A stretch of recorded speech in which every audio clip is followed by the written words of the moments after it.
तो पहला क्वेश्चन है कि एक कैनन फायर्स सक्सेसिवली 2 सेल्स, एक कैनन से 2 सेल्स निकलते हैं, दोनों की स्पीड कितनी है 250 मीटर पर सेकंड है, लेकिन उनके एंगल हैं 60 डिग्री और 45 डिग्री और दोनों सेल्स को हम एक ही पॉइंट से लॉन्च करते हैं।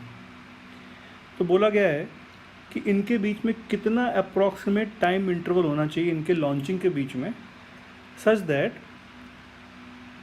विच will lead to collision of the cells, ताकि दोनों सेल एक ही पॉइंट से लॉन्च किए गए, ठीक, और उनके बीच में क्या हो जाए, कोलिजन हो जाए कहीं मिड एयर में, जिनकी स्पीड क्या है, दोनों की स्पीड 250 मीटर पर सेकंड है, लेकिन उनके एंगल अलग अलग हैं 60 डिग्री और 45 डिग्री।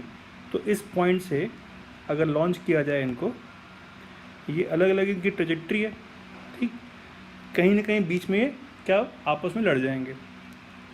तो सबसे पहले हम क्या करें, इन दोनों की इक्वेशन ऑफ ट्रेजेक्ट्री लिख लेते हैं using the formula y is equal to x tan theta minus g x square 2u square cos square theta वाले फॉर्मूले से।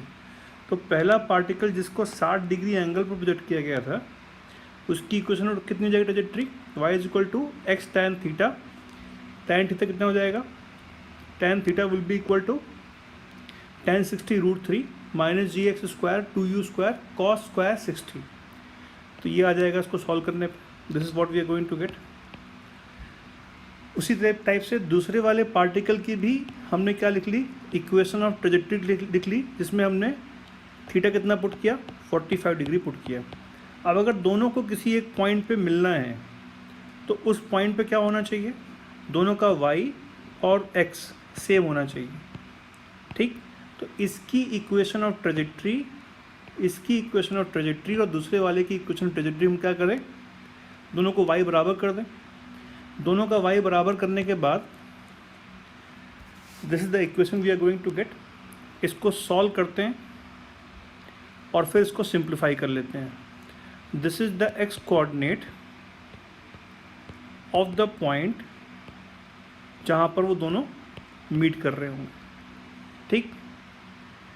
अब क्या करें, एक x कोऑर्डिनेट की डेफिनेट वैल्यू आ गई, अगर कोलाइड करेंगे तो इसी पॉइंट पे करेंगे। अब क्या करें, अब पहले वाले पार्टिकल इस x कोऑर्डिनेट पे किस टाइम पे पहुंचेगा ये निकाल लें। कौन से फॉर्मूले से, x is equal to u cos theta into T, ठीक। तो पहले वाले पार्टिकल के लिए u कॉस थीटा कितना हो गया, कॉस 60 कितना हो गया, 1/2 u इंटू 1/2 इंटू T1। मान लो वो टाइम T1 पे पहुंचता है पहला वाला पार्टिकल, बराबर क्या हो गया, बराबर ये वैल्यू हो गई जो इसका x कोऑर्डिनेट है, ठीक। इसको हमने बराबर कर दिया, तो इसको सॉल्व करने के बाद हमें क्या मिल जाएगा, इसको सॉल्व करने के बाद हमें टाइम T1 मिल जाएगा। सिमिलरली दूसरे वाले पार्टिकल के लिए क्या हो जाएगा, x2 उसका वो बराबर क्या हो जाएगा किसी भी समय पे, उसके लिए u cos theta 2 into T2, उसका कितना थीटा है 45 डिग्री एंगल है। तो इसके लिए x तो सेम है, x की वैल्यू तो दोनों के लिए सेम है ना, x की वैल्यू तो क्योंकि उसी पॉइंट पे आके मिल रहे हैं।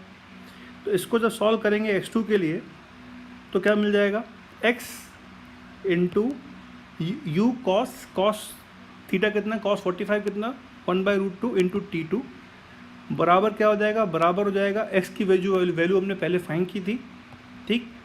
इससे हम क्या निकाल लेंगे, T2 टाइम निकाल लेंगे, वो उस पर्टिकुलर पोजीशन पे कब पहुंचेगा। तो हमें क्या निकालना था, हमें दोनों का टाइम इंटरवल का डिफरेंस निकालना था। तो हमें बेसिकली क्या निकालना है, हमें T2 माइनस T1 निकालना है।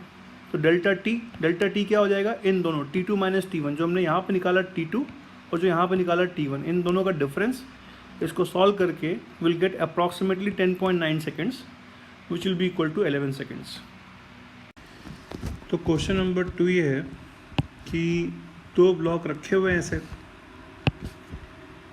A और B, और दोनों को हम P फोर्स से पुल कर रहे हैं, ठीक है, दोनों को हम P फोर्स से पुल कर रहे हैं, और हर सरफेस में फ्रिक्शन कोफिशिएंट म्यू के बराबर है। तो A वाले ब्लॉक के नीचे भी फ्रिक्शन कोफिशिएंट म्यू है और A और B के बीच में भी फ्रिक्शन कोफिशिएंट म्यू के बराबर है।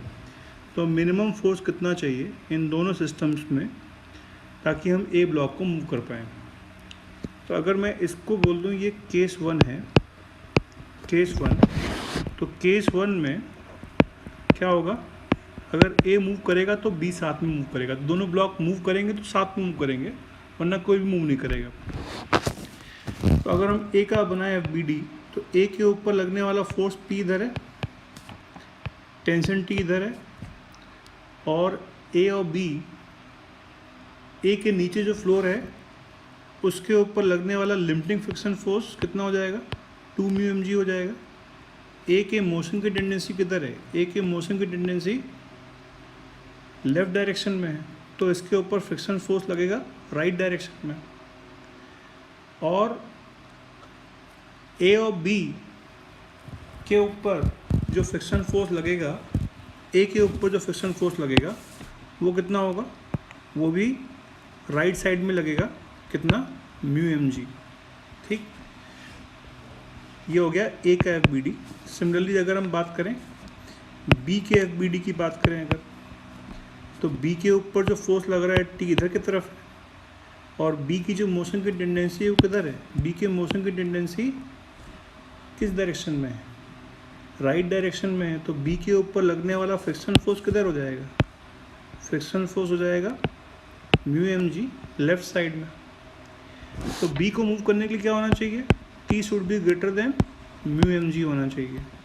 ठीक, और ए को मूव करने के लिए क्या होना चाहिए, for A to move, for A P should be greater than, ये 2 μmg है, ये μmg है, कितना हो गया, 3 μmg हो गया इन दोनों का सम, प्लस टी। और टी क्या होना चाहिए, टी खुद होना चाहिए μmg से बड़ा होना चाहिए। ठीक, तो पी की वैल्यू क्या हो जाएगी मूव करने के लिए, पी की वैल्यू 3 μmg प्लस टी से बड़ी, और टी की वैल्यू क्या होनी चाहिए, μmg से बड़ी होनी चाहिए। तो पी की वैल्यू क्या हो जाएगी, should be greater then 4 μmg। ठीक, किसमें, केस ए में, केस 1 में।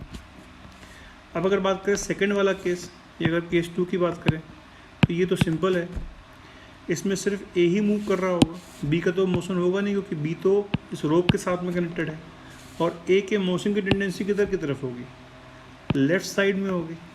तो ए का अगर बनाया बी डी, तो ए के ऊपर लग रहा होगा फोर्स पी, यहाँ से लग रहा होगा फोर्स 2 μmg, और यहाँ से फोर्स लग रहा होगा μmg। तो P should be greater then what, 3 μmg। तो सेकंड केस में अगर पी 3 μmg से बड़ा है, मतलब कौन सा ऑप्शन, सी वाला ऑप्शन, तो क्या, block A will start to move.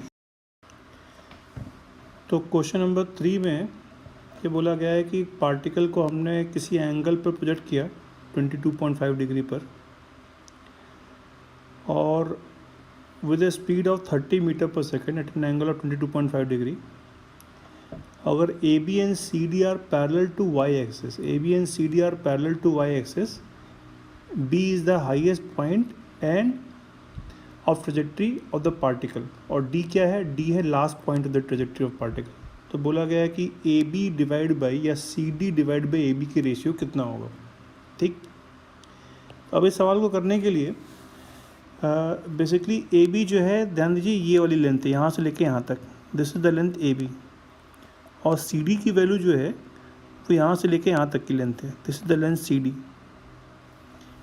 ठीक, तो इस क्वेश्चन को करने के लिए सबसे अच्छा तरीका रहेगा कि अगर हम इसको पहले प्रोजेक्टाइल मोशन को अगर एक बार वेक्टर फॉर्म में देख लें, R vector is given by कितना, U vector T plus half G T square, G vector T square, किसी भी समय पे। तो किसी भी समय पे पार्टिकल की पोजीशन अगर हम बोलेंगे, position vector with respect to origin will be u vector T.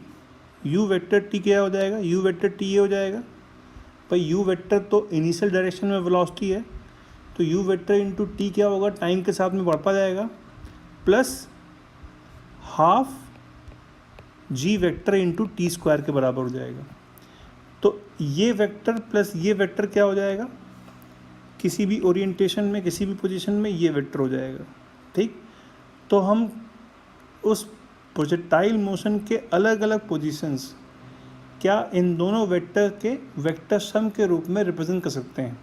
For example किसी और टाइम t2 की बात किया जाए या t1 की बात किया जाए तो ये वाला वेक्टर और बड़ा हो जाएगा। अगर किसी और टाइम t1 या t2 की बात करें तो ये वाला वेक्टर और बड़ा हो जाएगा। और उस टाइम पे हाफ GT² वाला वेक्टर क्या हो जाएगा, वो वाला वेक्टर ये और बड़ा हो जाएगा। इन दोनों का वेक्टर सम क्या हो जाएगा, इन दोनों का vector sum will again be this vector. तो एक्चुअल में जो पाथ ऑफ प्रोजेक्टाइल होगा वो कुछ ऐसा ही होगा, ठीक।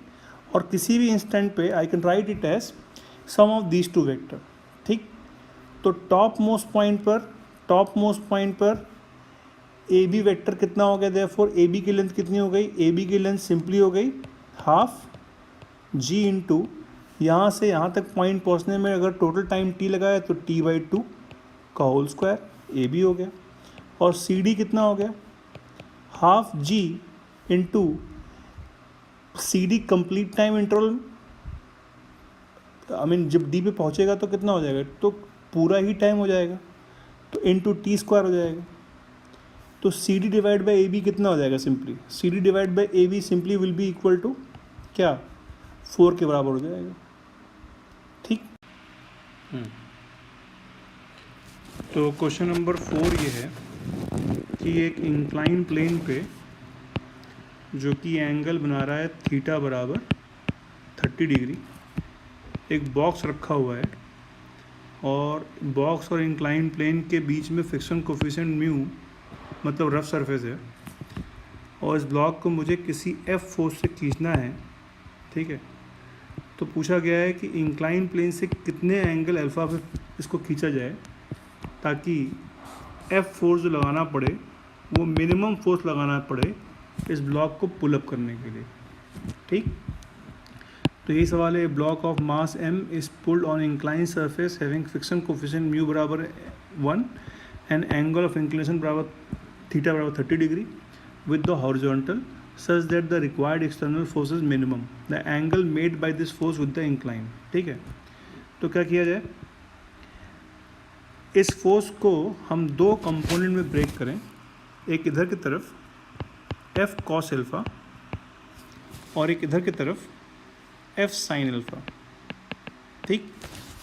और फिर और कितने फोर्स लग रहे होंगे, एक लग रहा होगा normal along the perpendicular to incline और अपना फोर्स होगा mg, ठीक। mg के दो कंपोनेंट होंगे कौन से, mg cos alpha cos theta sorry, और इधर कितना mg sin थीटा, ठीक। तो अब अगर हम बात करें कि सारे forces along the inclined plane, तो along the inclined plane force लग रहा है f cos alpha, along the inclined plane force लग रहा है f cos अल्फ़ा, ठीक, f cos अल्फ़ा। और फ्रिक्शन फोर्स लग रहा होगा कितना, opposite to incline plane mu N force लग रहा होगा, friction force mu N force, ठीक। और म्यू एन फोर्स लग रहा होगा, और कौन सा फोर्स लग रहा होगा, अपना weight mg sin theta, mg sin क्या, mg का component mg sin theta should be greater than और इक्वल टू 0 होना चाहिए, ठीक। अगर इस ब्लॉक को along the incline plane upward move करना है।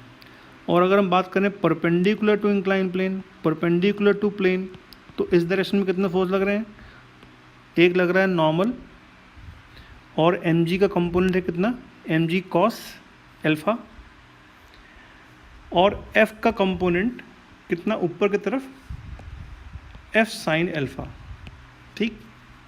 तो इन सब का कंपोनेंट अगर हम ऐड करें, अगर हम बात करें सिर्फ फोर्सेस जो कि परपेंडिकुलर हैं, तो कितना आ जाएगा n plus f sin alpha minus mg cos theta बराबर 0 आ जाएगा, ठीक। परपेंडिकुलर टू इंक्लाइन प्लेन तो कोई मोशन हो नहीं रहा है। अब हमारे पास क्या है, ये दो इक्वेशंस हैं और दो वेरिएबल्स हैं, कौन कौन से, f और n। अगर हम n की वैल्यू इस इक्वेशन से, n की वैल्यू सेकंड इक्वेशन से निकाल के फर्स्ट इक्वेशन में सब्स्टिट्यूट करें तो will get the value of f। वो कितना आएगा, f की वैल्यू आएगी mg sin theta plus mu mg cos theta upon cos alpha plus, यहाँ थोड़ा मिस्टेक है, म्यू sin अल्फ़ा होगा। ये कितना आएगा, ये म्यू sin अल्फ़ा आएगा सब्स्टिट्यूट करने पे। This is the value of f we are going to get, ठीक। अब पूछा हुआ है f की वैल्यू मिनिमम कब होगी, तो एफ की वैल्यू मिनिमम कब होगी? जब cos alpha plus mu sign alpha की वैल्यू मैक्सिमम होगी। और cos alpha plus mu sign alpha की वैल्यू मैक्सिमम कब होगी?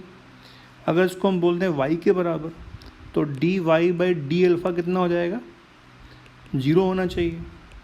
वो कितना आ जाएगा? Minus sign alpha plus mu cos alpha बराबर 0 पुट कर दिया जाए। सॉल्व करने पे क्या आ जाएगा? tan एल्फ़ा बराबर म्यू हो जाएगा। तो मिनिमम वैल्यू कब आएगी? म्यू की वैल्यू दे रखी है 1 के बराबर, तो एल्फ़ा की वैल्यू कितनी होनी चाहिए? 45 डिग्री होनी चाहिए। ठीक। सो ऑप्शन ए 45 डिग्री पे आपको मिनिमम फोर्स चाहिए to pull the ink block above the ink. तो क्वेश्चन नंबर 5 में बोला हुआ है कि ए और बी दो कोई पॉइंट्स हैं या दो कार्स हैं जो कि सेम वेलोसिटी v से चल रही हैं किसी पॉइंट ऑफ इंटरसेक्शन ओ के टुवर्ड्स। ठीक है। और दोनों की स्पीड सेम है, लेकिन ए पॉइंट 40 किलोमीटर दूरी पर है उस समय और बी पॉइंट 30 किलोमीटर दूरी पर है। और इनके बीच में ये वाला एंगल 60 डिग्री के बराबर है। तो पूछा गया है कि what is the minimum separation between them during the motion. तो इनके बीच में मिनिमम सेपरेशन कितना होगा? ठीक। तो इस सवाल को करने के लिए यहाँ पर फिगर बना हुआ है, एक बार फिर से बना लें। जो बेस्ट अप्रोच होगी ऑब्वियसली वो रिलेटिव वेलोसिटी वाली अप्रोच ही होगी। ठीक है। तो ए पॉइंट यहाँ पर है 40 किलोमीटर दूरी पर और बी पॉइंट, यह एंगल 60 डिग्री है, बी पॉइंट 30 किलोमीटर दूरी पर है। अगर हम बात करें velocity of A with respect to B, तो वो कितना हो जाएगा? वो V A vector minus V B vector हो जाएगा। ठीक। तो वी ए वेक्टर कितना है? वी ए वेक्टर इस डायरेक्शन में है और वी बी वेक्टर कितना है? वो भी वी के बराबर मैग्नीट्यूड में है, लेकिन वो 60 डिग्री एंगल पर है ना। तो अगर हम कंपोनेंट के टर्म में बात करें कि दोनों वेलोसिटीज़ को अगर कंपोनेंट में ब्रेक कर लें और इसको बोल दें एक्स एक्सेस, इसको बोल दें वाई एक्सेस, तो वेलोसिटी ऑफ ए कितना हो जाएगा? वेलोसिटी ऑफ ए तो सिंपली v इंटू आई कैप हो जाएगा। और वेलोसिटी ऑफ b कितना हो जाएगा? हो जाएगा V B cos alpha cos 60 I cap X direction में component plus V B sine 60 J cap के बराबर इस डायरेक्शन में कंपोनेंट जो भी उसका होगा। ठीक। और ये कितनी वैल्यू आएगी? ये वैल्यू आएगी कितनी वैल्यू आएगी? ये वैल्यू आएगी वी बी का मैग्नीट्यूड तो वी के बराबर, तो V cos 60 I cap plus V sine 60 J cap के बराबर हो जाएगा। ठीक। तो वी ए बी कितना हो जाएगा? वी ए बी था V A minus V B, तो वी ए बी कितना हो जाएगा? वी ए बी हो जाएगा velocity of A respect to B. V A कितना है? वो वी के बराबर है। तो अगर मैं V A minus V B करूँगा तो मुझे क्या मिल जाएगा? वी कॉस 60 ही मिल जाएगा। तो कितना आ जाएगा? ये हो जाएगा V cos 60 I cap minus V sine 60 J cap. तो अगर हम सारी प्रॉब्लम को देखें बी के रिस्पेक्ट में, तो बी के रिस्पेक्ट में with respect to B, B रुका हुआ है और ए की वेलोसिटी कितनी है? एक्स डायरेक्शन में है कितनी? V cos 60, V A B V cos 60 I cap, और वाई डायरेक्शन में कितनी है? वी साइन 60 जे कैप नीचे की तरफ है। ठीक। तो इन दोनों का रिजल्टेंट किधर होगा? इन दोनों का रिजल्टेंट भी क्या v मैग्नीट्यूड का ही होगा। वो किधर की तरफ होगा? वो इधर की तरफ होगा। ठीक। एक minute. It will also make कितना? 60 डिग्री एंगल। इनका रिजल्टेंट भी कितना बनाएगा? It will also make 60 degree angle. ठीक। तो इनका रिजल्टेंट भी एक्स एक्सिस से 60 डिग्री एंगल बनाएगा। तो अगर हम इसको बी के रिस्पेक्ट में ये प्रॉब्लम देखें तो बी के रिस्पेक्ट में सिर्फ ए मूव कर रहा है विथ सेम स्पीड वी, और कितना? इस लाइन से 60 डिग्री एंगल। तो इसको अगर हम एक्सटेंड करें तो वो कुछ यहाँ पे आके मिल रहा होगा। ठीक। अब ये एंगल भी 60 डिग्री है, ये एंगल भी 60 डिग्री, तो ये एंगल भी 60 डिग्री के बराबर होगा। अब बी के रिस्पेक्ट में अगर मुझे मिनिमम दूरी चाहिए, बी से अगर मुझे मिनिमम दूरी चाहिए तो मैं क्या करूँगा? बी से ड्रॉप करूँगा एक परपेंडिकुलर इस लाइन पर, ठीक। और बी से ड्रॉप किया गया परपेंडिकुलर, ये लेंथ कितनी है, ये लेंथ 10 किलोमीटर है भाई। ये लेंथ ऊपर वाली लेंथ कितनी थी यहाँ पर, ये 40 किलोमीटर थी यहाँ से यहाँ तक, ये लेंथ 40 किलोमीटर थी, ये लेंथ 30 किलोमीटर थी। तो अगर हमने ए से ड्रॉप किया एक से अगर हमने बी के रिस्पेक्ट में ए की वेलोसिटी देखी तो वो कितना एंगल बना रही है, वो भी 60 डिग्री एंगल बना रही है, ठीक है। तो ये एंगल भी 60 डिग्री, तो ये एंगल भी 60 डिग्री। हमने क्या किया, बी से ड्रॉप किया वहाँ पे परपेंडिकुलर इस साइड में, ठीक। तो ये लेंथ कितनी होगी, ये लेंथ 10 किलोमीटर होगी, ठीक है ना। तो ये वाली लेंथ 10 किलोमीटर के बराबर होगी। तो मिनिमम दूरी कितनी हो जाएगी, ये दूरी हो जाएगी। और ये एंगल कितना है, 60 डिग्री है। तो D minimum will be equal to how much, D minimum will be equal to 10 sine 60 degree. तो कितना हो जाएगा, 10 √3/2 या 5√3, ठीक। तो ऑप्शन कौन सा सही है, बी ऑप्शन इज करेक्ट। तो अगला क्वेश्चन है कि अगर 3 पार्टिकल्स ए बी सी हैं जो कि रखे हुए हैं on vertices of an equilateral triangle of side A and all moving with same constant speed v such that A is always moving towards B, B is always moving towards C and C is always moving towards A. और इनके बीच की initial दूरी A है and is given that O is the centroid of the triangle. हमें पता करना है find the distance covered by particle A when it completes one revolution around O. ठीक, तो किसी भी इंस्टेंट पे ए की वेलोसिटी बी के टुवर्ड्स है, ए बी को चेस कर रहा है, बी की वेलोसिटी सी के टुवर्ड्स है और सी की वेलोसिटी ए के टुवर्ड्स है, ठीक। तो ये पार्टिकल कैसे मूव करेंगे, इनका मोशन सिमेट्रिक होगा और eight any instant they will always lie on an equilateral triangle. और इस इक्विलेटरल ट्रायंगल की साइड क्या, उसकी लेंथ कम होती चली जाएगी। किसी भी पार्टिकल की अगर मैं बोलूँ ए की स्पीड u है तो उस u के वी कैन से 2 कंपोनेंट हैं। एक कंपोनेंट ये कितना एंगल होगा, ये 30 डिग्री एंगल होगा। एक कंपोनेंट कितना होगा, ये u cos 30 डिग्री के बराबर होगा। और ये वाला कंपोनेंट कितना हो जाएगा, u sin 30 डिग्री के बराबर हो जाएगा। तो एट एनी इंस्टेंट किसी भी पार्टिकल की वेलोसिटी जो u है उसके 2 कंपोनेंट हैं, एक सेंट्रॉइड के टुवर्ड्स है और एक जो लाइन ज्वाइनिंग उस पार्टिकल और सेंट्रॉइड के परपेंडिकुलर है। तो ये जो u cos 30 वाला कंपोनेंट है ये क्या करेगा, इस पार्टिकल को सेंट्रॉइड के टुवर्ड्स लेके आएगा। अगर उस इंस्टेंट पे उस पार्टिकल की सेंट्रॉइड से दूरी r है तो ये वाला कंपोनेंट u cos 30 कितना हो जाएगा, will be equal to -dr/dt के बराबर होगा। माइनस साइन क्यों लगाया, क्योंकि r की वैल्यू जो है टाइम के साथ में कम हो रही होगी, ठीक। तो वही यहाँ पे लिखा गया है dr/dt at any instant is equal to -v cos 30, यहाँ पे v इस्तेमाल किया गया है। और cos 30 कितना होता है, √3/2 के बराबर होता है। तो dr/dt बराबर -√3/2 इंटू वी के बराबर, ठीक। और जो कंपोनेंट u sin थीटा है वो क्या करेगा, वो इस लाइन को जो कि ए को o से जोड़ रही है, इस लाइन को घुमाने के लिए रिस्पॉन्सिबल होगा। तो एट एनी इंस्टेंट जो इसकी एंगुलर वेलोसिटी है d(θ/dt) वो बराबर क्या हो जाएगा, u sin 30 degree divided by r। Perpendicular component, उस वेलोसिटी का perpendicular component u sin theta divide by r and therefore we will have, अगर इस r को यहाँ से यहाँ ले जाएं, क्या r इंटू d(θ/dt) बराबर v sin 30 which is equal to v/2। तो ये हमारे पास फर्स्ट इक्वेशन आ गई, ये हमारे पास सेकेंड इक्वेशन आ गई। अगर इन दोनों को डिवाइड कर दें तो क्या मिल जाएगा, dt और dt कैंसिल हो जाएंगे, will have dr/1/r into dr/d theta is equal to -√3।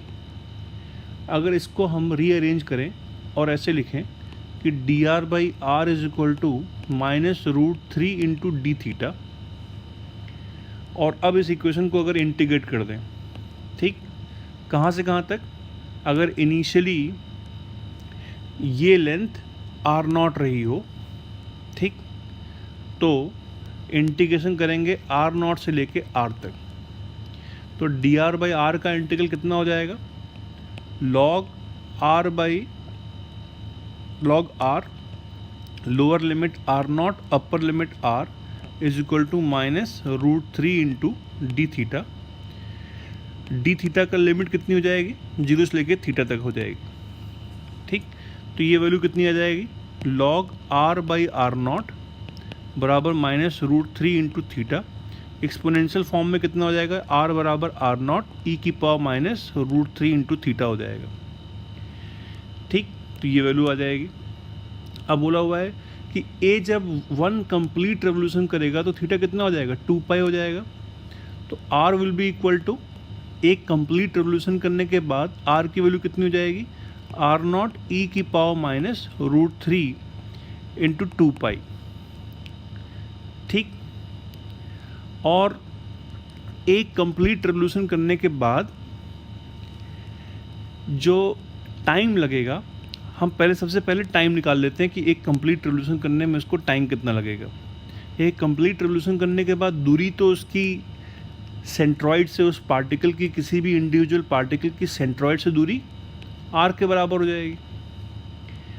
ये टाइम कैसे मिलेगा, we can get the time from the first equation, ठीक, इस फर्स्ट इक्वेशन से क्या था, D R by D T, first equation से D R by D T बराबर था -v√3/2 के बराबर था, ठीक, तो डी आर बराबर कितना हो जाएगा, -v√3/2 इंटू डी टी के बराबर हो जाएगा। इसका अगर इंटीग्रल कर दें आर नॉट से लेके आर तक, टाइम का इंटीग्रल 0 से लेके टी तक, ठीक, इसको सॉल्व करेंगे इस इक्वेशन को, and this is the value we are going to get time के लिए। Time will be R naught into 1 minus E की पावर -2√3 पाई अपॉन √3 v/2, ठीक है। इस इक्वेशन को सॉल्व करके we will get this time. और अब टाइम निकल गया, पूछा क्या था सवाल में, कोई भी इंडिविजुअल पार्टिकल एक कंप्लीट रेवोल्यूशन करने में डिस्टेंस कितनी कवर करेगा। तो डिस्टेंस, क्योंकि इसकी स्पीड कांस्टेंट है, distance will simply be equal to v into T, ठीक, velocity into time, speed constant है, तो सिंपली ये जो टाइम यहाँ पर आया है, इस टाइम को हम मल्टीप्लाई कर दें वेलोसिटी से, तो क्या मिल जाएगा, will get 2r0 by √3 into 1 minus E की पावर -2√3 पाई, ये हो जाएगा डिस्टेंस ट्रेवल, ठीक। ये आ रहा है r0 के टर्म में। अगर हमें आंसर निकालना है a के टर्म में, तो हम क्या करें, r0 को a के टर्म में सब्स्टिट्यूट कर दें। ये लेंथ इनिशियल r0 है, ये लेंथ a/2 है, तो इस ट्राइंगल में एंगल कितना है, 30 डिग्री है। तो cos 30 will be equal to how much, cos 30 will be equal to a/2 upon r0 and it is equal to √3/2। तो r0 की वैल्यू कितनी आ गई, 2 से 2 कैंसिल हो गया, बराबर आ गया a/√3 आ गया। ये r0 की वैल्यू हम क्या करें, a/√3 यहाँ पे सब्स्टिट्यूट करें, a/√3 तो कितना आ जाएगा ये, अगर r0 की वैल्यू पुट करें, a/√3 पुट कर दें, तो we will have 2a/3 1 minus E की पावर -2√3 इंटू पाई। तो this is the distance covered by any particle while it undergoes one complete। Okay, so ये क्वेश्चन है जिसमें एक ट्रायंगल है ABC, ये ट्रायंगल है ABC, एक वर्टिकल प्लेन में है, जिसमें ये वाला एंगल 45 डिग्री एंगल है और ये वाला एंगल tan इनवर्स 1/3 एंगल है। और एक पार्टिकल को हमने पॉइंट A से प्रोजेक्ट किया ताकि क्या करे वो, it just passes from B and then it falls on the point C, ठीक है। तो पूछा हुआ find the angle of projection in degrees, पूछा हुआ कितना एंगल ऑफ प्रोजेक्शन होगा ताकि वो जस्ट इस ट्रायंगल के पॉइंट बी पे पास करे और फिर सी पे गिर जाए, ठीक। तो बेसिकली ये सवाल जो है वो इक्वेशन ऑफ ट्रेजेक्ट्री के ऊपर बेस है। Equation of trajectory we can also write as y is equal to X tan theta into 1 minus X by R, है ना। और I can write this as y is equal to X tan theta r minus X upon r, ठीक। तो ये point B है, ये point C है। अगर हम एट पॉइंट B इस इक्वेशन को लगाएं तो B पॉइंट की अगर हाइट y है, ठीक, और B पॉइंट का हॉरिजॉन्टल डिस्टेंस अगर x है, तो इस इक्वेशन से we will get y by X कितना tan theta into r minus X upon r, ठीक। एक इक्वेशन तो ये आ गई हमारे पास। और अब इस ट्रायंगल को देखते हैं, इस ट्रायंगल में y बाई एक्स कितना है, tan 45 के बराबर है। तो हमें क्या मिल जाएगा, tan 45 is equal to tan theta r minus X by R मिल जाएगा, ठीक। नाउ अगर इस इक्वेशन को हम ऐसे लिख दें, क्या, y upon R minus X is equal to X tan theta by R लिख दें, ठीक। तो अब देखो y upon R minus X क्या है। अगर हम इस ट्रायंगल को देखें, अब इस ट्रायंगल में y upon R minus X किसके बराबर है, y ये लेंथ है, ठीक, और r माइनस एक्स ये लेंथ है। तो y upon R minus X किसके बराबर है, इट इज़ इक्वल टू कितना, tan इनवर्स 1/3 tan थीटा, जो भी एंगल मान लो, ये अल्फ़ा या बीटा कोई भी एंगल है, तो tan अल्फ़ा किसके बराबर हो गया, ये 1/3 के बराबर हो गया, ठीक। ये हमारी आ गई सेकेंड इक्वेशन।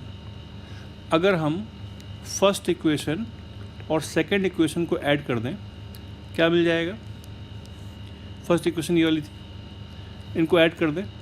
अगर हम इस इक्वेशन और इस इक्वेशन को ऐड कर दें, क्या मिल जाएगा, tan 45 प्लस 1/3 1 प्लस 1/3 बराबर tan थीटा, इसमें भी है और इसमें भी है, tan थीटा कॉमन ले लें, किसको ऐड करना पड़ेगा, r minus X upon r plus x by R को ऐड करना पड़ेगा, ठीक। यहाँ पे कितना है, x बाई आर है, तो कितना हो जाएगा, ये r minus X by R plus X by R कितना हो जाएगा, x से x कैंसिल हो जाएगा और फिर r से r भी हो जाएगा कैंसिल, तो कितना मिल जाएगा, tan theta will be equal to 1 plus 1/3 या 4/3 and therefore theta will be equal to कितना, 53 डिग्री, ठीक। तो ऑप्शन कौन सा आ गया, बी ऑप्शन आ गया। तो अगला क्वेश्चन है कि a rope of negligible mass passes over a pulley of negligible mass attached to the ceiling as shown in the figure, जिसके एक एंड पे क्या है, एक 70 kg का स्टूडेंट ए है, ठीक, ये है, इसका वेट कितना, 70 kg, जो कि अभी ग्राउंड पर है। और दूसरा जो स्टूडेंट बी है वो अभी हवा में है, उसका वेट कितना है, 60 kg उसका वेट है, ठीक।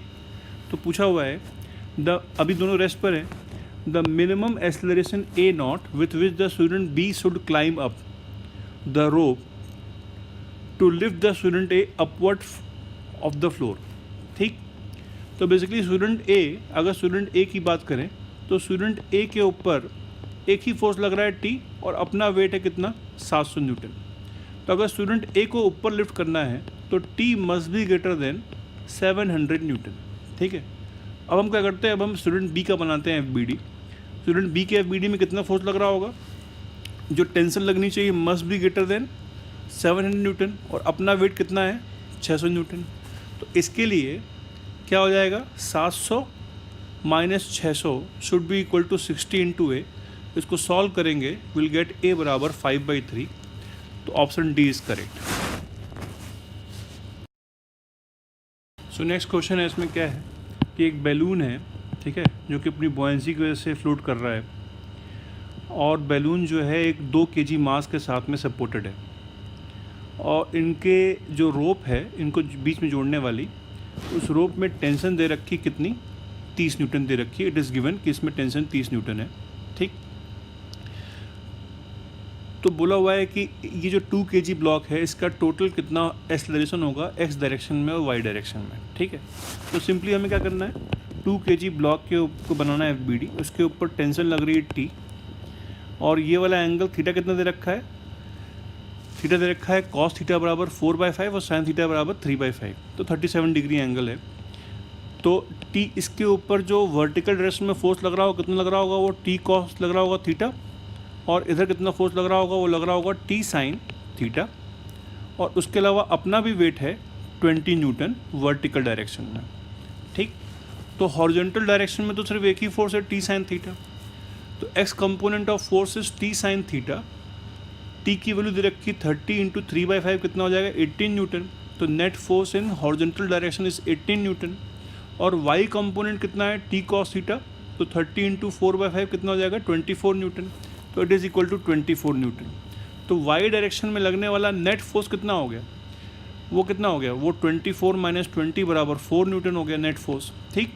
तो net force in x direction is 18 Newton, net force in y direction is 4 Newton, and therefore x component of acceleration कितना हो जाएगा, 18 / 2 9 मीटर पर सेकंड स्क्वायर, और y कंपोनेंट कितना हो जाएगा, 4 / 2 2 मीटर पर सेकंड स्क्वायर। तो ऑप्शन क्या हो जाएगा, option A. Next question is the maximum angle to the horizontal at which a stone can be thrown so that it always moves away from the thrower will be, ठीक है।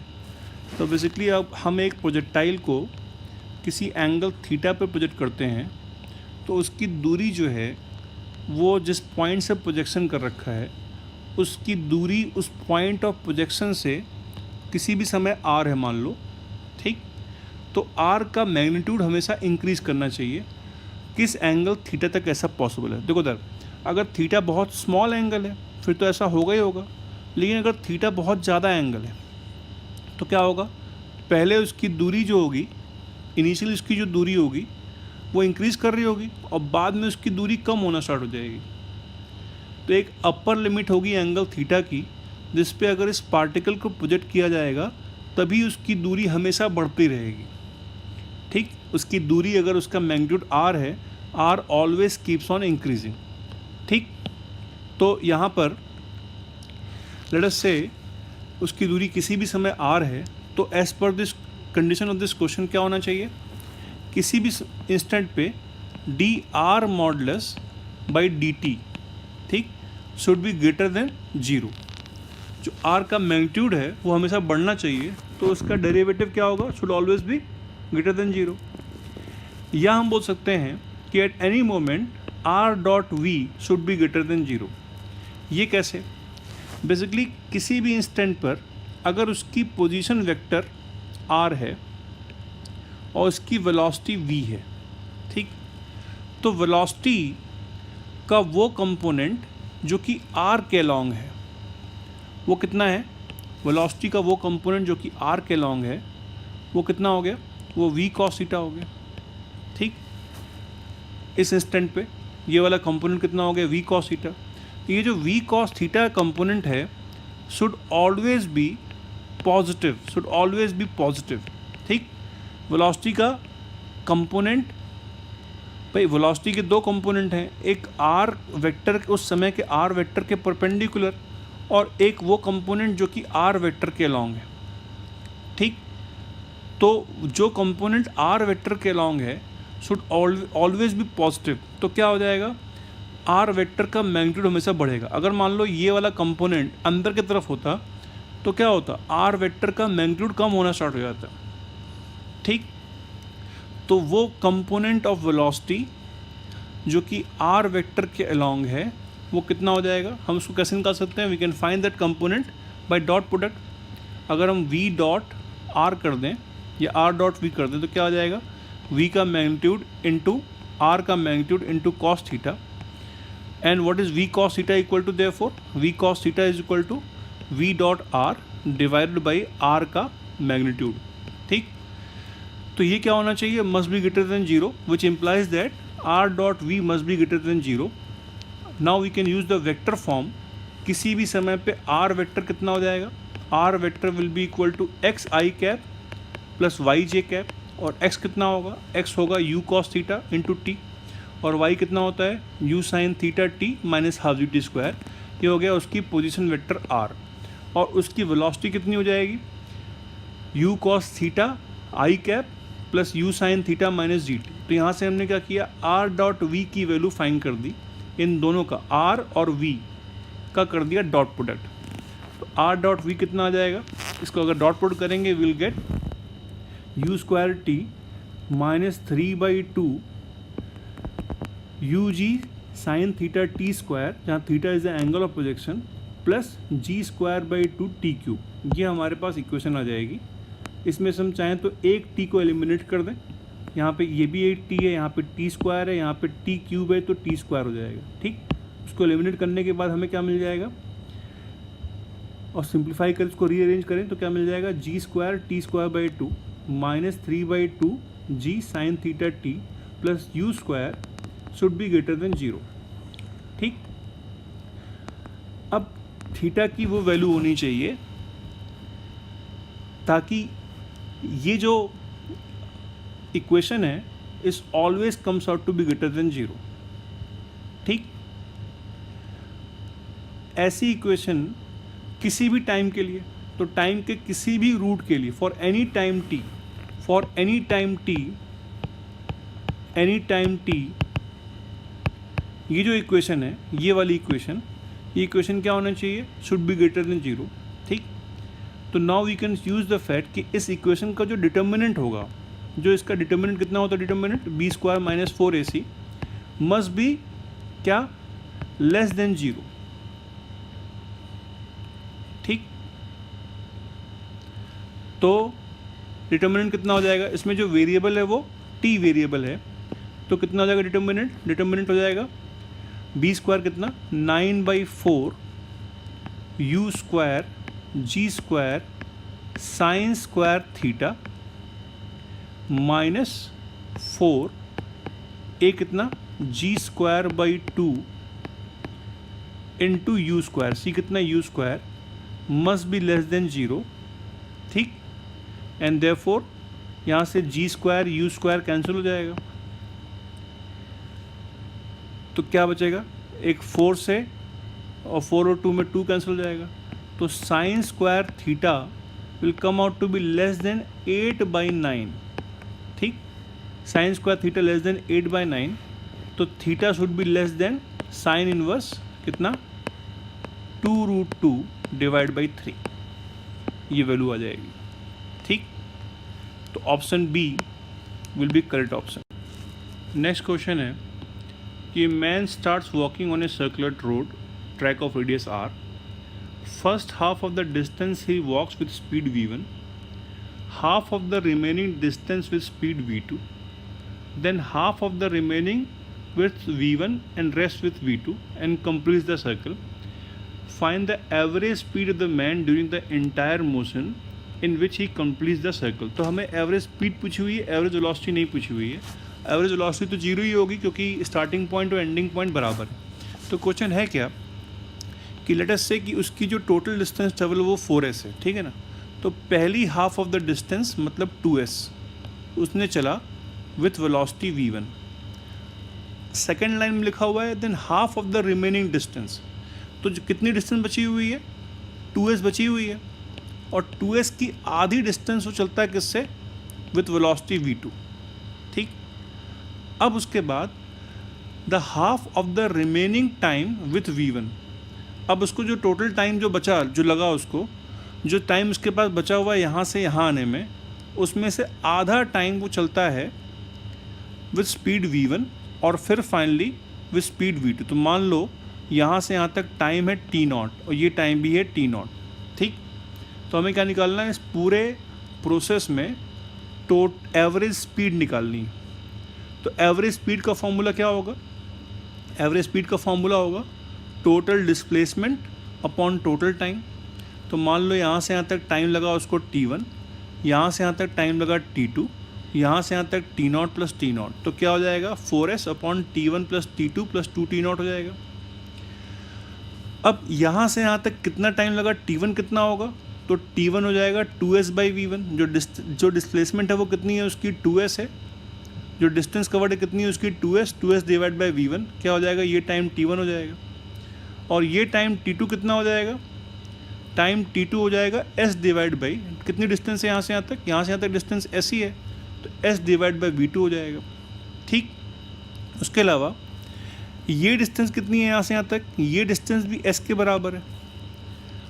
तो इसमें से time t0 तक वो चला है v1 speed से, ठीक, और टाइम t0 तक चला है v2 स्पीड से।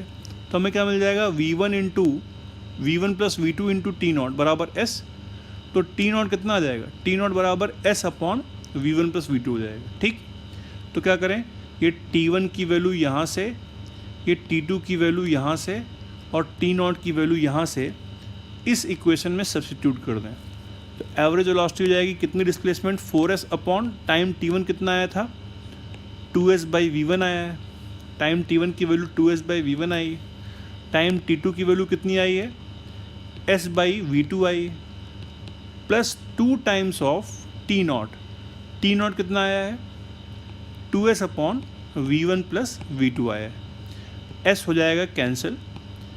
इस इक्वेशन को अगर सिंप्लीफाई कर लें, this is what we are going to get. So correct option will be B. ठीक, इसको सिंप्लीफाई करने के बाद सिंपली इसको सॉल्व करना है इस इक्वेशन को। जब इसको सिंप्लीफाई करेंगे, this is what we are going to get, option B. तो नेक्स्ट क्वेश्चन है जिसमें ये पूरा सिस्टम जो है वो 2 मीटर पर सेकेंड स्क्वायर के एक्सेलरेशन से ऊपर जा रहा है, ठीक है, और 2 ब्लॉक्स हैं 8 kg के और 6 kg के। फ्रिक्शन कोफिशिएंट है 0.5 और 0.6, और इन दोनों ब्लॉक्स को 60 न्यूटन और 60 न्यूटन फोर्स से हम खींच रहे हैं। तो पूछा गया है find the tension in the string. ठीक, अब अगर इस पूरे को एक सिस्टम मान लें तो ऑब्वियसली बात है इस सिस्टम को मूव नहीं करना है, क्योंकि इस सिस्टम के ऊपर नेट एक्सटर्नल फोर्स 0 है।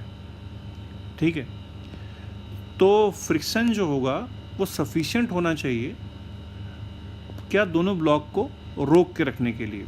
ठीक, जहाँ तक बात है ऊपर जाने की, तो ऊपर जाने से कोई ज़्यादा फर्क नहीं पड़ेगा। इफेक्टिव जी की जो वैल्यू हो जाएगी वो कितनी हो जाएगी, इफेक्टिव जी की वैल्यू हो जाएगी 10 + 2 कितना 12। ठीक, तो हम सबसे पहले स्टार्ट करते हैं limiting value of friction force निकालने के लिए। 8 kg के ऊपर limiting value of friction force कितना हो जाएगा, फ्रिक्शन फोर्स की limiting value maximum value 0.5, friction coefficient यहाँ पे 0.5 into 8 into 12 which is equal to 48 newton. और limiting value of friction force on 6 kg कितना हो जाएगा 0.6, फ्रिक्शन कोफिशिएंट है यहाँ का, इंटू 6 उसका मास है, इंटू 12 कितना 43.2 न्यूटन हो जाएगा। ठीक, ये उनकी लिमिटिंग वैल्यूज़ है। एक्चुअल वैल्यूज़ क्या होंगी ये इसके ऊपर डिपेंड करेगा कि किस ब्लॉक की मोशन की टेंडेंसी इन दोनों में से है ना, और हमें स्टार्टिंग में नहीं मालूम कि किस ब्लॉक की मोशन की टेंडेंसी इन दोनों में से। तो लेट अस अज्यूम कि 8 kg वाले ब्लॉक की मोशन की टेंडेंसी है, जस्ट वो मूव कर रहा है और उसके ऊपर फ्रिक्शन फोर्स लिमिटिंग आ गया।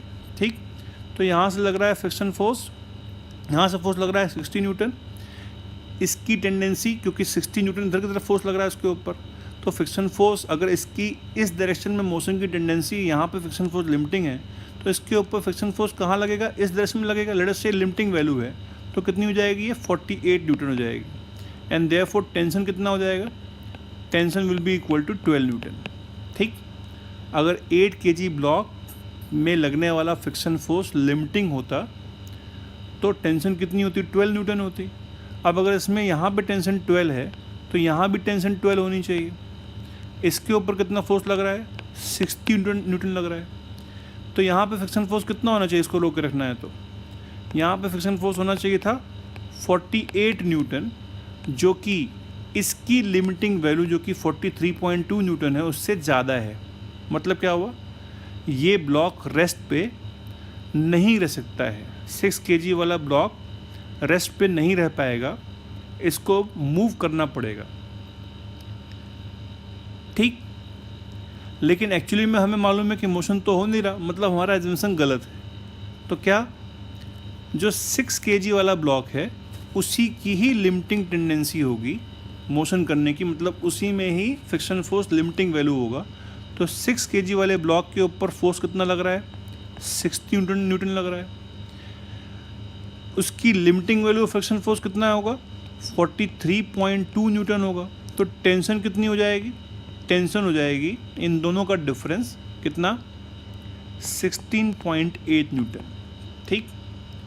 और अगर इसमें टेंशन 16.8 न्यूटन है तो यहाँ पे भी कितनी टेंशन होगी, 16.8 न्यूटन होगी टेंशन। यहाँ कितना फोर्स लग रहा है, 60 न्यूटन फोर्स लग रहा है। तो इसको कितना फ्रिक्शन फोर्स चाहिए रुकने के लिए, इसको जो फ्रिक्शन फोर्स चाहिए वो सिर्फ चाहिए 48 न्यूटन, 43.2 न्यूटन फ्रिक्शन फोर्स चाहिए, जो कि इसकी मैक्सिमम वैल्यू कितनी थी, 48 न्यूटन से कम है। It is less than the limiting value. तो ये भी रेस्ट, 8 kg वाला ब्लॉक भी रेस्ट पर रहेगा, ठीक। तो कितनी हो जाएगी टेंशन, 16.8 न्यूटन ही टेंशन हो जाएगी, ठीक है। तो आंसर विल बी, तो इस क्वेश्चन में जो है बोला हुआ है कि ब्लॉक सी का कितना वेट होना चाहिए ताकि ब्लॉक सी जो है वो रेस्ट पर रहे, तो पूरा सिस्टम ये रेस्ट पर रहे, है ना। और फ्रिक्शन कोफिशिएंट हर जगह पे 0.3 है, और ए ब्लॉक का वेट है 500 न्यूटन और बी ब्लॉक का वेट है 700 न्यूटन, है ना। तो अभी ये सिस्टम रेस्ट पर है ना। लेकिन जो सिस्टम की जो सी ब्लॉक की अगर बात करें तो मोशन की टेंडेंसी वो किधर होगी, वो डाउनवर्ड होगी। और सी ब्लॉक अगर नीचे जाएगा तो बी ब्लॉक भी लेफ़्ट साइड में जाएगा, और बी ब्लॉक अगर लेफ़्ट साइड में जाएगा तो ए ब्लॉक जो आएगा वो राइट साइड में जाएगा, है ना। अब अगर ये सिस्टम मूव करेगा तो सारे ही ब्लॉक साथ में मूव करेंगे। इसमें ऐसा नहीं है कि कोई एक ब्लॉक रेस्ट पर है, मूव करेंगे तो सारे ही ब्लॉक मूव करेंगे। उस कंडीशन में सारे ही जगह पे फ्रिक्शन फोर्स लिमिटिंग होगा, है ना। तो अगर इसका वेट है W, तो इसमें कितनी टेंशन होगी, W के बराबर होगी। अगर हम ब्लॉक B का बनाए FBD, तो ब्लॉक B के ऊपर यहाँ से फोर्स लग रहा होगा W, यहाँ से फोर्स लग रहा होगा 2T टेंशन, और ब्लॉक B की जो टेंडेंसी है वो लेफ़्ट साइड में है। तो यहाँ जो फ्रिक्शन हो जाएगा कितना हो जाएगा, दोनों का वेट कितना है, 500 plus 700, 1200 mu into 1200 friction force. और ए के रिस्पेक्ट में बी किधर जा रहा है, बी जा रहा है लेफ्ट के टुवर्ड्स, तो बी के ऊपर फ्रिक्शन फोर्स कितना लगेगा, म्यू इंटू 500, ठीक। ये हो गया ब्लॉक बी का FBD। और जहाँ तक बात है ब्लॉक ए की, तो ब्लॉक ए के ऊपर जो फोर्स लग रहा है वो T लग रहा है, और ए और बी के बीच में कितना फ्रिक्शन फोर्स है, ए और बी के बीच में फ्रिक्शन फोर्स है, लिमिटिंग वैल्यू है कितना, म्यू इंटू 500 लिमिटिंग वैल्यू पे जो वो जस्ट अबाउट टू मूव करना वाला होगा, है ना। तो W कितना होना चाहिए, W होना चाहिए 2T plus mu into 1200 plus mu into 500, ठीक। जहाँ T कितना है, T की वैल्यू कितनी है, T की वैल्यू खुद कितनी है, म्यू इंटू 500 के बराबर है। तो 2T कितना हो जाएगा, mu into 1000 plus mu into 1200 plus mu into 500। Mu की वैल्यू कितनी है, 0.3 है। तो सॉल्व करेंगे, वैल्यू पुट करेंगे 0.3 इंटू 1000 कितना, 2700, ठीक। ये आ जाएगा W की वैल्यू। हमें पूछा W/90 कितना होगा, W/90, ठीक। तो कितना आ जाएगा ये, 3 यहाँ से पॉइंट कैंसिल हो जाएगा, कितना जाएगा ये, it will be equal to 9, ठीक। तो आंसर क्या आ जाएगा, C आ जाएगा। तो नेक्स्ट क्वेश्चन में जो है एक ब्लॉक को हमने पॉइंट A से छोड़ा, वो डाउन द इंक्लाइन पे नीचे मूव कर रहा है, ठीक है। और जो फ्रिक्शन कोफिशिएंट है वो A से लेके B तक कितना है, tan α/2 के बराबर है, और B से लेके O तक कितना है, 3 tan α/2 के बराबर है, ठीक। B जो है इस पूरे ट्रैक का मिड पॉइंट है बोला हुआ है। तो block is release from rest at A, then identify which graph are correct during the motion. तो ग्राफ किसके बीच में दे रखे हैं, वेलोसिटी टाइम ग्राफ दे रखा है और एटी ग्राफ दे रखा है ना। तो ए से लेके भी तक भाई इंक्लाइन प्लेन पे कितना होता है एक्सेलरेशन, वो होता है जी sine theta minus mu G cos theta, किधर डाउन द इंक्लाइन प्लेन इतना होता है उसका एक्सेलरेशन, है ना। तो ए से लेके भी तक for motion between A to B acceleration m a कितना हो जाएगा, एम जी साइन थीटा जो उसके ऊपर along the incline plane force लग रहा है, माइनस म्यू की वैल्यू कितनी दे रखी है, tan alpha by two into m g cos alpha हो जाएगा। तो कितना आ जाएगा, सॉल्व करेंगे विल गेट ए बराबर G sine alpha by two downward. ठीक, तो ए से लेके बी तक acceleration G sine theta by two downward है। जहाँ तक बात है बी से लेके ओ तक, तो for motion between B to O, जो बी टू ओ में इसके ऊपर फोर्स लगेगा कितना लगेगा, वो नीचे फोर्स लगेगा एम जी साइन थीटा और ऊपर जो फोर्स लगेगा वो mu m g cos theta लगेगा। म्यू की वैल्यू कितनी है इस बार, म्यू की वैल्यू 3/2 टेन अल्फा है, तो ये जो वैल्यू है वो ज़्यादा है, म्यू की वैल्यू ज़्यादा है तो यहाँ से लगने वाला फोर्स ज़्यादा होगा, मोशन पहले से हो रहा है तो लिमिटिंग फ्रिक्शन ही होगा, और friction force m g sine theta ज़्यादा, तो इस बार क्या होगा, उस बार इसका एक्सेलरेशन अपवर्ड होगा। तो इसका एक्सेलरेशन जब हम म्यू की वैल्यू पुट करेंगे कितनी, 3 टेन अल्फा बाई टू, और फिर से इसको सॉल्व करेंगे will get G sine alpha by two upward. G की वैल्यू है 10, साइन अल्फा है 1/5 दे रखा है, इंटू 1/2 कितना हो जाएगा, ये 1 मीटर पर सेकेंड स्क्वायर, है ना। तो पहले वाले पार्ट में इसका acceleration 1 metre per second square downward है, और फिर 1 मीटर पर सेकेंड स्क्वायर इसका एक्सेलरेशन अपवर्ड डायरेक्शन में है। ठीक है, तो कौन सा ग्राफ मोस्ट सूटेबल है, एक्सेलरेशन वेरी नहीं कर रहा, कांस्टेंट है, एक्सेलरेशन की वैल्यू 2 नहीं है 1 है, और फिर वेलोसिटी टाइम ग्राफ कैसा होगा, पहले उसका यूनिफॉर्म एक्सेलरेशन है फिर डी एक्सेलरेशन, तो यही हो जाएगा वेलोसिटी टाइम ग्राफ। और वेलोसिटी टाइम ग्राफ का स्लोप कितना होगा, 45 डिग्री। ए कितना आया था, ए की वैल्यू आई थी 1 मीटर पर सेकेंड स्क्वायर, तो ये एंगल कितना हो जाएगा, 90 डिग्री हो जाएगा। तो इस क्वेश्चन में दो ब्लॉक हैं 10 kg और 10 kg, जो ब्लॉक बी है वो स्मूथ सरफेस पर रखा हुआ है, ठीक है, और ए और बी के बीच में फ्रिक्शन कोफिशिएंट 0.1 न्यूटन के बराबर है, और इस पूरे सिस्टम के ऊपर हम क्या कर रहे हैं, बी ब्लॉक के ऊपर एक फोर्स लगा रहे हैं एफ। ठीक है, तो 4 क्वेश्चन हैं, 4 ऑप्शंस हैं, 4 ऑप्शंस में से सेलेक्ट करना है कि कौन सा ऑप्शन सही है, कौन सा ट्रू है, कौन सा फॉल्स है। ठीक, तो सबसे पहले तो इसको बनाते हैं FBDM। 10 kg वाले ब्लॉक ए है, उसके नीचे रखा हुआ कितना, अगेन 10 kg का ब्लॉक जिसके ऊपर फोर्स लगा रहे हैं एफ। तो बी की जो टेंडेंसी है एक रिस्पेक्ट में वो राइट जाने में है, तो बी के ऊपर फ्रिक्शन फोर्स लगेगा स्मॉल एफ। ठीक, और ए को कौन मूव कराएगा, ए को फ्रिक्शन फोर्स ही मूव कराएगा स्मॉल एफ। ठीक है ना, और फ्रिक्शन फोर्स की जो लिमिटिंग वैल्यू होगी, फ्रिक्शन फोर्स की लिमिटिंग वैल्यू जो होगी जब वो मोशन की टेंडेंसी स्टार्ट हो जाएगी ए और बी के बीच में, तो एफ मैक्स कितना हो जाएगा, 0.1 into 10 into 10 will be equal to 10 newton. ठीक, फ्रिक्शन फोर्स की मैक्सिमम वैल्यू हो जाएगी। अब दो पॉसिबिलिटी हो सकती हैं यहाँ पे, या तो ए और बी क्या मूव टुगेदर। ठीक भाई, बी को तो मूव करना ही करना है, क्योंकि बी के नीचे जो सरफेस है वो क्या है, वो स्मूथ सरफेस है, तो बी को तो मूव करना ही करना है। अब ए और बी हो सकता है साथ में मूव करें, या ये भी पॉसिबिलिटी है कि ए और बी जो है साथ में ना मूव करें बल्कि अलग अलग मूव करें।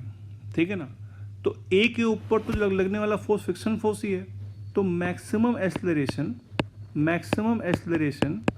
ऑफ ए कितना सकता है, 10 डिवाइड बाई 10, क्योंकि एफ मैक्स उसके ऊपर कितना फोर्स लगेगा, एफ मैक्स लगेगा। ठीक है, 10 डिवाइड बाई 10 कितना हो जाएगा, 1 मीटर पर सेकेंड स्क्वायर हो जाएगा। लेकिन बी ब्लॉक के एक्सेलरेशन की कोई अपर लिमिट नहीं है, डिपेंडिंग अपॉन एफ फोर्स उसके ऊपर कितना लग रहा है। ठीक है, तो जब तक acceleration less than 1 metre per second square होगा तब तक बोथ ए एंड बी क्या विल मूव टुगेदर। ठीक। और अगर वो साथ में मूव कर रहे हैं तो F कितना होना चाहिए, F पूरे को सिस्टम मान लें, F should be equal to 20 into 1 कितना 20 न्यूटन, मतलब क्या 20 न्यूटन। जब F की वैल्यू ग्रेटर देन 20 न्यूटन होगी तो ये दोनों सिस्टम अलग अलग मूव करना स्टार्ट कर देंगे, ठीक। तो चेक करते हैं option S1, no block will move unless F is less than 10 newton, गलत है। F की किसी भी वैल्यू के लिए सिस्टम मूव करेगा, पहले दोनों साथ में मूव करेंगे 20 न्यूटन तक, तो S1 is false. Block A will move towards left, left नहीं, ब्लॉक A को तो ऑब्वियसली बात है पूरा सिस्टम राइट में जाएगा, ये भी गलत है। Acceleration of block B will never be less then that of A, ठीक। तो पहले तो दोनों साथ मूव करेंगे, उसके बाद क्या होगा, मान लो F is greater than 20 Newton है तो B का एक्सेलरेशन A के एक्सेलरेशन से ज़्यादा हो जाएगा, तो कभी भी इससे कम नहीं होगा, तो S3 option is correct. The relative motion between A and B will start when F exceeds 10 newton, गलत है, 20 न्यूटन पे जब होगा तब स्टार्ट होगा। तो S1, S2, S4 गलत हैं, सिर्फ S3 ही सही है, तो ऑप्शन इज C।